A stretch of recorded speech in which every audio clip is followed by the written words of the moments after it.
Alexis Moncayo y Licenia Espinel comparten un diálogo con el invitado. En Punto Noticias hablamos de...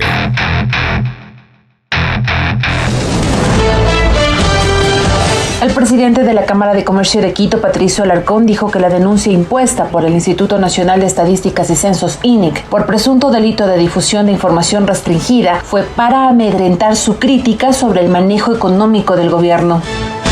Sin embargo, Caridad Vela, secretaria de Comunicación de la Presidencia de la República, durante una rueda de prensa, aseguró que no se ha puesto una demanda contra el titular de la Cámara, sino por la filtración de información. Y dentro de eso, lo que hace Fiscalía es llamar a Alarcón para rendir su versión libre y voluntaria, es decir, para que podamos entender de qué manera el señor tuvo acceso a información de carácter restringido, dijo la funcionaria.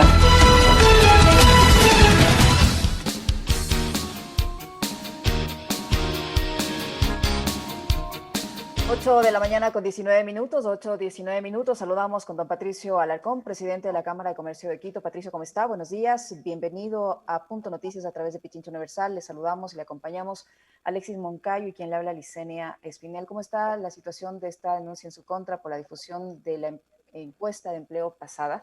¿Y cómo toma usted como dirigente del sector nuevos datos de empleo en donde, según la versión oficial, la versión gubernamental, se muestra una recuperación casi mágica y que ha sido incluso cuestionada por representantes del sector empresarial, sobre todo de la construcción, que dicen que no saben de dónde sacaron esos datos? ¿Cómo está? Buenos días.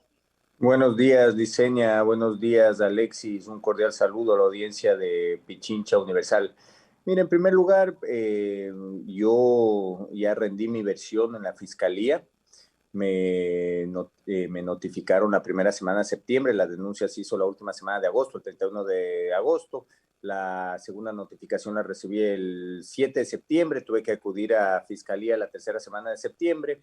La denuncia es clara por difundir información reservada, es en mi contra directamente, y mire, me da pena que le estén utilizando a la titular de la SECOM para que dé información que es falsa. Pero bueno, más allá de eso, yo sé que esto se da porque critico el manejo político y el manejo económico del gobierno muchas veces. Pero bueno, más allá de eso, mire, la encuesta que se publica es un poco deshonesta. ¿Y por qué? Porque primero usted no puede comparar un mes de junio contra el mes de septiembre. Usted tiene que comparar siempre, cuando analiza información, el mismo periodo. Es decir, usted debió haber comparado septiembre del 2020 con septiembre del 2019. En junio, durante el confinamiento, estuvo paralizado el 70% del sector productivo.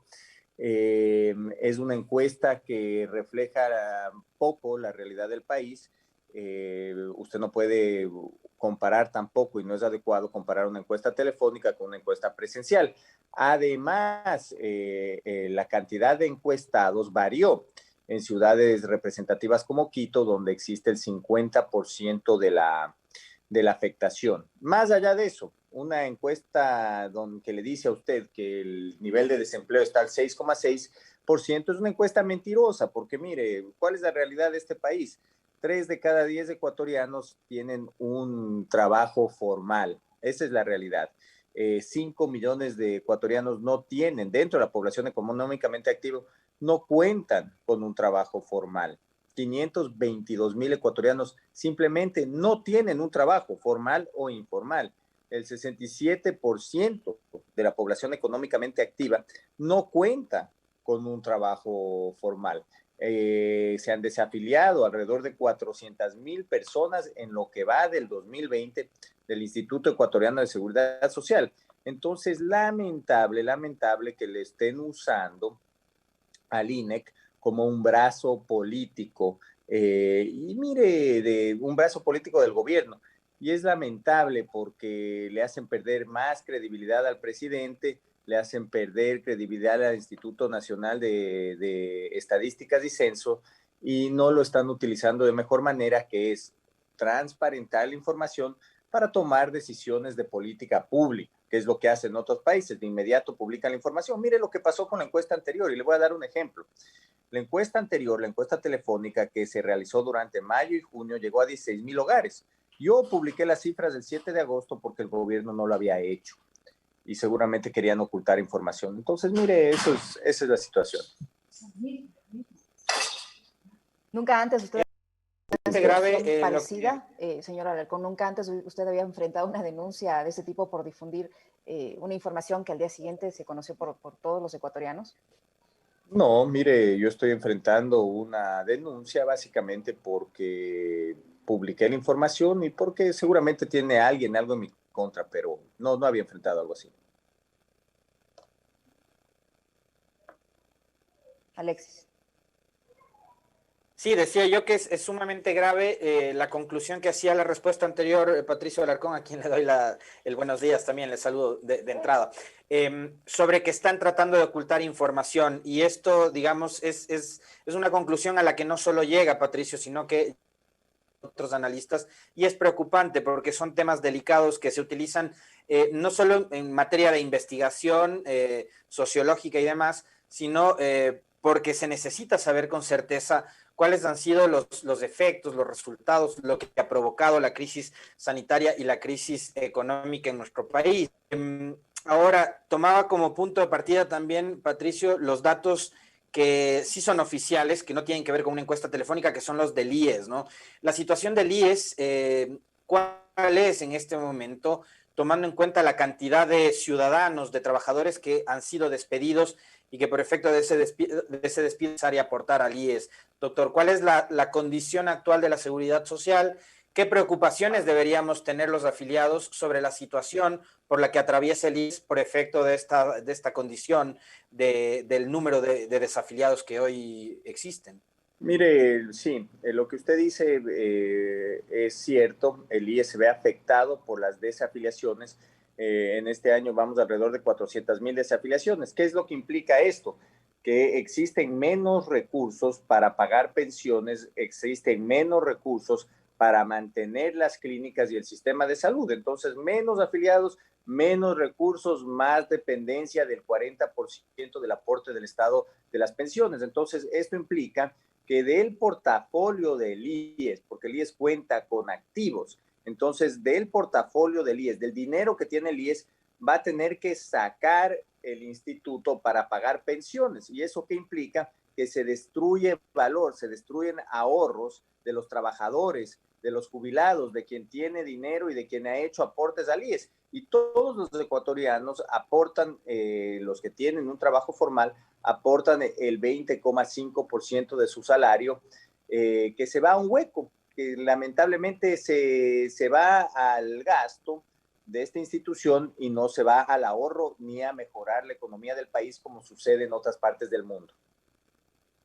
Patricia, anunciado ayer el ministro de Trabajo, tras ratificar las supuestas cifras de estas a las que usted ha calificado como mentirosas, es que se van a anunciar en los próximos días 4 modalidades de contratos: productivo, turismo, emprendimiento y joven. Esas son las nuevas modalidades de trabajo de las que no dio mayores detalles. ¿En qué medida esto podría contribuir a una reactivación real y verdadera del empleo? En cuanto a la modalidad del contrato juvenil, nosotros venimos proponiendo eso desde hace algún tiempo. Y si usted le da algún tipo de ventaja al empresario para que pueda contratar a gente joven, entonces en algo puede ayudar. Pero mire, la reforma laboral es una parte de los cambios que se tienen que generar, porque los cambios tienen que ser integrales. La reforma laboral es importante, que usted pueda contratar por, ¿qué le digo?, por horas. Le doy un ejemplo, respetando todos los derechos del trabajador, afiliación al IES, pagando el 13º sueldo, pagando el 14º sueldo, dándole estabilidad al trabajador. Si usted puede contratar por horas, eso va a permitir que más gente trabaje, pero eso es parte de un cambio integral, porque si usted no le vuelve al Ecuador como un sitio, un país atractivo para meter su dinero, tampoco es que va a llegar mucha inversión al país. Entonces, sí, las reformas laborales, modalidades contractuales son importantes, pero tienen que venir acompañadas también de una reforma tributaria. El costo del capital en el Ecuador tiene que bajar, porque tampoco es muy atractivo ir a endeudarse, porque tiene que trabajar para pagar intereses, tiene que trabajar para pagar las cuotas, porque el plazo también es corto. paralelamente, si es que no baja la carga tributaria que existe en este país, tampoco es tan atractivo, porque cuando usted invierte en un negocio es para recuperar su dinero, pues, para que pueda crecer, para que pueda contratar, para que pueda reinvertir. Y si usted tiene que trabajar para el SRI, solamente para el IES y para los bancos, entonces no va pues a poder salir adelante. El IES, ya lo decía Alexis, hay que hacer una reforma en el IES. El IES no puede mantener 36,000 empleados. Todos aportan al IES, ¿para qué? Para pagar una nómina enorme. Y el dinero que se puede ahorrar en el IES puede destinarse pues a las empresas bien manejadas en el país. Los fondos de pensiones pueden servir de capital de trabajo y pueden servir para que los trabajadores tengan un buen rendimiento, pero eso es parte de una reforma integral. El Ecuador tiene que abrirse al mundo, tiene que exportar más, tienen que venir empresas privadas también a trabajar para producir más petróleo, para sacar de una manera responsable más oro, más cobre, más plata, para traer empresas eléctricas que generen más energía a menor costo para los ciudadanos, para que vengan más operadoras celulares y nos salga más barata la comunicación y para que se generen más fuentes de empleo. Pero eso es parte de un cambio integral. Si no cambiamos de modelo, no liberamos la economía, el Ecuador nunca va a salir adelante. Patricio, en los sectores a los que usted representa o sus afiliados, ¿se ha registrado un repunte del empleo, reactivación del empleo y a qué niveles podría llegar? Un poco para saber si esto está o no ocurriendo a nivel empresarial. Usted debe tener datos de si se ha reactivado o no, si han vuelto a contratar a gente entre sus agremiados y a qué niveles, a qué porcentajes podemos estar hablando de esa recuperación de empleo. Mire, lo que yo veo, percibo, y es lo que está sucediendo, es que se han mantenido ciertas operaciones y se han mantenido con acuerdos. Acuerdos en cuanto al salario, jornadas reducidas. Lamentablemente hemos estado en una época de supervivencia, cuando lo que hacemos es tratar de mantener los negocios y en muchísimos casos, inclusive a pérdida, endeudándonos con garantías personales. No es que las ventas han despuntado y estamos contratando a más gente, esa no es la realidad. Más allá de eso, nosotros no manejamos las estadísticas y tenemos que tener acceso a las estadísticas transparentes. Para eso el gobierno toma estos datos y trabaja en política pública. Nosotros lo que tenemos que hacer es sobrevivir, mantener nuestros negocios hasta cuando se mejoren las ventas. Si mejoran las ventas, evidentemente los negocios empiezan a crecer, podemos volver a contratar, volver a los sueldos antes de la pandemia, a las horas antes de la pandemia, pero para eso se tiene que reactivar la economía, cosa que no ha sucedido. Y miren, no, las cifras no mienten. ¿Qué es lo que proyecta el Banco Central? ¿Qué es lo que proyecta el Fondo Monetario? Un decrecimiento del 11% de la economía, del PIB. ¿Cuál es la pérdida real en ventas? ¿A cuánto vamos a llegar este año? A más de 20 mil millones de dólares. Entonces, la realidad es otra y hay que trabajar alrededor de eso. Patricio, ¿qué tan beneficioso fue para el Ecuador, para el sector empresarial y para el sector laboral la aprobación de la ley humanitaria? ¿Eso ha facilitado o no la contratación? Porque ya sabemos cuál es la versión de los sectores de los trabajadores. Ellos dicen que no, que más bien eso lo que ha hecho es estar las condiciones de los trabajadores desde el punto de vista del gremio empresarial. ¿Ha sido beneficioso o no la aplicación de la ley humanitaria?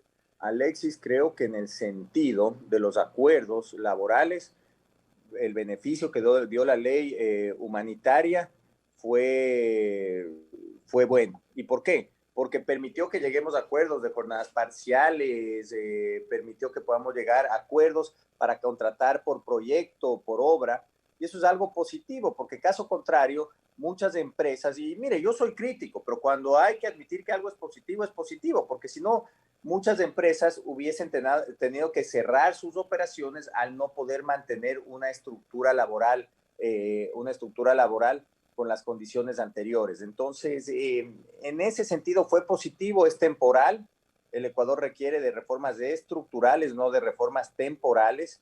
Tiene que darse en algún momento y generarse una reforma laboral Caso contrario, en el Ecuador es muy difícil contratar al personal. Y mire, y no es un problema de los 2 millones y pico de trabajadores que cuentan con un trabajo formal. No es el problema, hay que proteger esos derechos. Nosotros estamos de acuerdo en que se mantenga ese régimen, pero necesitamos a partir de hoy, para las nuevas contrataciones, no las anteriores, cambiar el régimen laboral. Tenemos que llegar a trabajar con 2 regímenes laborales, el anterior y uno nuevo, para poder contratar a gente joven, porque mucha gente tiene tiempo para trabajar un periodo del día o ciertas horas durante el día y dedicarse a sus actividades, especialmente ahora que existe tanta pobreza en el país. Pero bueno, es parte de las medidas que se deben tomar. Patricio, para finalizar rápidamente le pregunto, ustedes ya como Cámara de Comercio, como sector empresarial, ¿tienen ya una definición de a cuánto podría ascender el incremento salarial? Ya se empezó a discutir este tema, que debe tomarse una decisión antes de que termine el presente año. ¿Cuánto debería ser, de acuerdo a la visión del sector empresarial, el incremento al salario básico unificado? Miren, yo nunca he estado en contra de no incrementar sueldos. Siempre es positivo incrementar sueldos, porque si incrementamos sueldos, se incrementa el consumo en un país. Si la gente tiene más dólares en el bolsillo, va a gastar más, pues, y nos va a comprar más a los comerciantes, a los industriales, servicios, y eso está bien. Pero lamentablemente, este año, primero que entramos en una depresión, y cuando entramos en una depresión, las ventas bajan, los márgenes de operación bajan, no alcanzan los ingresos para pagar a los trabajadores. Entonces, los salarios generalmente deberían ser calculados en cuanto al incremento de la inflación. Entonces, si es que a usted le cuesta, me invento, el día de mañana 5% más, e incrementa el costo de la vida para usted en 5% más, entonces lo lógico fuera que se aumenten los sueldos en un 5%, ¿no es cierto? Los sueldos técnicamente se deben incrementar en base a la inflación en un país. Pero como este año seguramente entraremos en un proceso de deflación, no sería técnico para el pequeño, mediano y gran empresario que se aumenten los salarios. Entonces, yo le estoy hablando de una manera pragmática para todos los que tienen que hacer negocios en este país. Imagínese, si usted en este momento no está pagando los salarios completos, está trabajando con jornadas parciales, que se proponga un aumento de sueldo, es quitarle más competitividad, pues, y es no permitir que usted contrate a más gente.